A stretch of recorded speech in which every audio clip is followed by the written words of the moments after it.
Here's your host, Deborah Duncan. Good morning, everyone. Welcome to Great Day Houston. Our first guest came from a simple life in Ukraine back when it was part of the former Soviet Union. By the 1980s, he had made his way to America and became a household name, starring in movies, TV appearances, and stand-up comedy. My name is Yakov Smirnoff. I am a comedian from Russia. Thank you very much. In America, there is plenty of light beer, and you can always find a party. In Russia, party always finds you. It's hard to do comedy in Soviet Union because you have to write out all your material and you send it to Department of Jokes. You have to be very careful what jokes you pick. If you say, like, take my wife, please, you get home, she's gone. But wait, there's more. He was also one of the early entrepreneurs to set up a theater in Branson, and he's also an artist of a different kind. He's a painter with a new way to share his artwork online. Before we get to that, let's uncover the many hues of Yakov Smirnoff's life. Good morning. Good morning. All right, let's start with, as I mentioned, you were born in Ukraine under the former Soviet Union. What were your earliest memories of life there?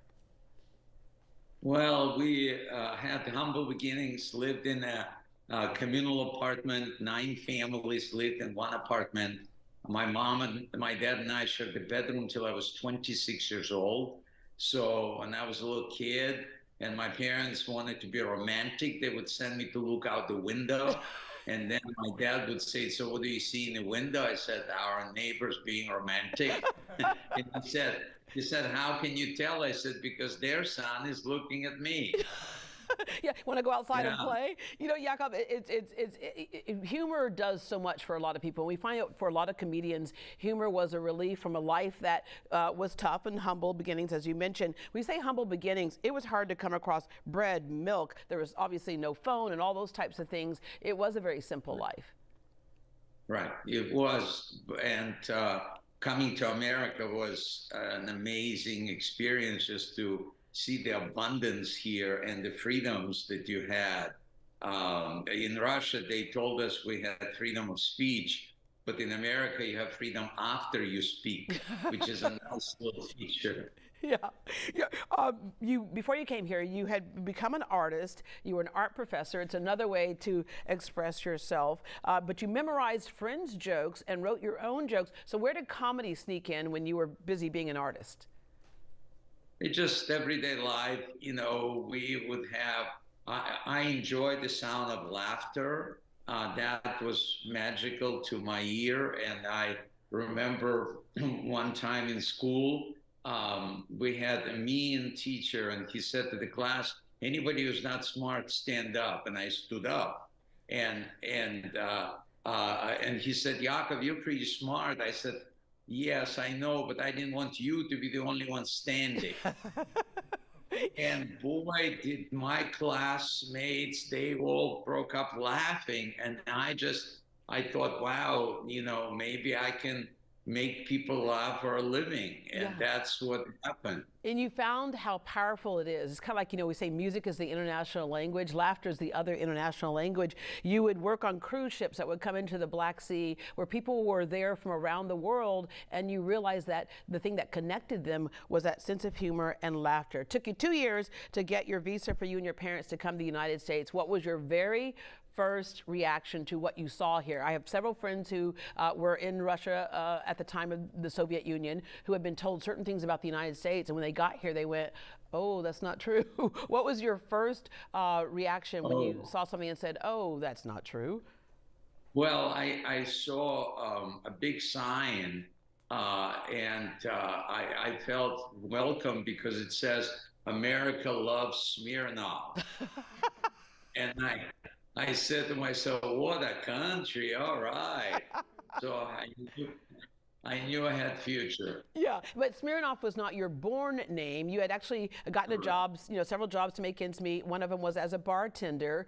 And there was something about, well, I guess it makes sense. Russia's known for their vodka, but Smirnoff, your born last name is what? And what made you change it to Smirnoff? Pokis was my last name, and nobody in America would remember that name. But Smirnoff, a lot of people knew about it and still do. So it worked out. Yakov is my given name, so that was kind of a interesting coincidence because Yaks means jokes.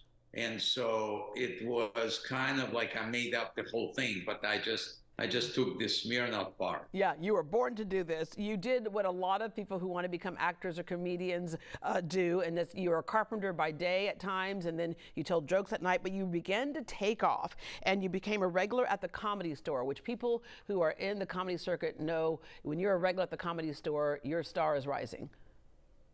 Oh, it was amazing to be a part of that class of, I started there about 79, and people who were there, Jim Carrey would start about the same time, Roseanne Barr, Bob Saget, all of that. And I was part of that class. And when the owner of the Comedy Store likes you, she was very powerful in that industry. So I started doing The Tonight Show with Johnny Carson, made movies with Robin Williams. I made a movie with Tom Hanks, Money Pit, movie with Meryl Streep and Jack Nicholson, Heartburn. So I really had an amazing run without even realizing how great it was. Yeah, when you said The Tonight Show with Johnny Carson, that was like the holy grail of a comedian. When you got on there, you just really took off and you started doing all the movies and TV appearances, Moscow on the Hudson with Robin Williams, Night Court, you're a regular character there.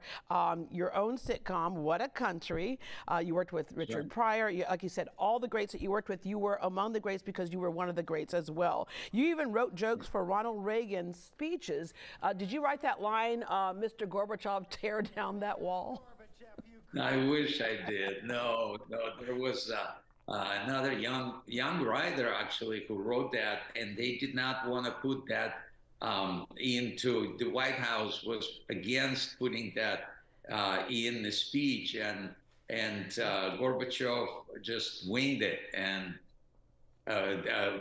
Reagan winged it, and changed the world. The Berlin Wall came down. The countries that were controlled by the Soviet Union became free. Today, you can buy a Russian missile on the eBay. Oh, so that's a big change. Oh, all right. Yeah, I was bidding on one the other day and it just got a little too high for me. But Willie Nelson talked to you about doing shows in Branson. As we know, Branson is just such a great place for all kinds of entertainment. And you ended up renting a theater, ended up buying a theater. God bless America, right? So your current show is Laugh Your Yak Off. Another thing for you is, we talked about the stark differences between then Soviet Union and when you came to the United States. You really appreciate this country. You are an artist, and a lot of your art is patriotic art. Yes, I only paint what's emotional for me. Good emotion or negative emotion, that helps me to get through it. This particular painting, America's Heart, I painted that whole thing on the night of the attack of 9/11. I couldn't go to sleep. I wanted to fix it. So I figured that something that cannot be destroyed is that American spirit, and that's what came. And I had this vision to have a mural at Ground Zero, and that's what had, for first anniversary memorial, it went up, and it was there for 18 months. And the message was the human spirit is not measured by the size of an act, but by the size of a heart. Yeah, you funded the creation and display at Ground Zero on the first anniversary. You did that anonymously, so thank you from the bottom of our heart. That's how moved you were with that. You have a new way, it's called Cubiverse, of displaying art. Explain to us what this is. The Cubiverse.com is it's a brainchild of a friend of mine, Mike Rosen, who originally, when the internet started, he said, Yakov, you need to get Yakov.com. And I said, what's .com? And he said, I'll just get it for you. So he was ahead of his time. He created this three-dimensional opportunity for people to expose or share their art with the world. It's like walking into a gallery. You can see it from all different sides, and it's on a flat screen, but yet it looks three-dimensional. And they're doing a contest right now on the best Cubiverse, and people can sign up for free in thecubiverse.com and create their own cube, and then there will be we'll be judging the quality of their art, and then the winner will get $1,000 prize. Ah, that's a cool way to display art. What have you heard from people who've been able to see art in this way, and especially from artists?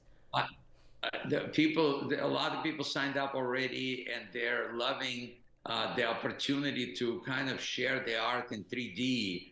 And so far, it's been very, very exciting to be a part of this. All right. Yakov, before we go, we know what's happening with the war in Ukraine. You and your parents were able to come here, as we mentioned, immigrated here in the 80s. But I don't know if you have family still there, but if you do, how are they doing? And do you want to send a message out to those folks who are here who still have family in Ukraine? Yes, it's very challenging. Every day we're watching what's happening there. Part of the family was able to get to Europe. Part of the family is still there. So we're continuing to sponsor them, support them, hoping, praying for peace. It's very hard to watch, but I know it's all in God's hands. It's all going to work out. All right. Yakov, thank you very much. Your next book is going to be about relationships for young single people, exploring unconscious attraction. Hopefully when that book comes out, you'll be down here in Houston. We can see you live right here on our set. But in the meantime, thank you very much for joining us today.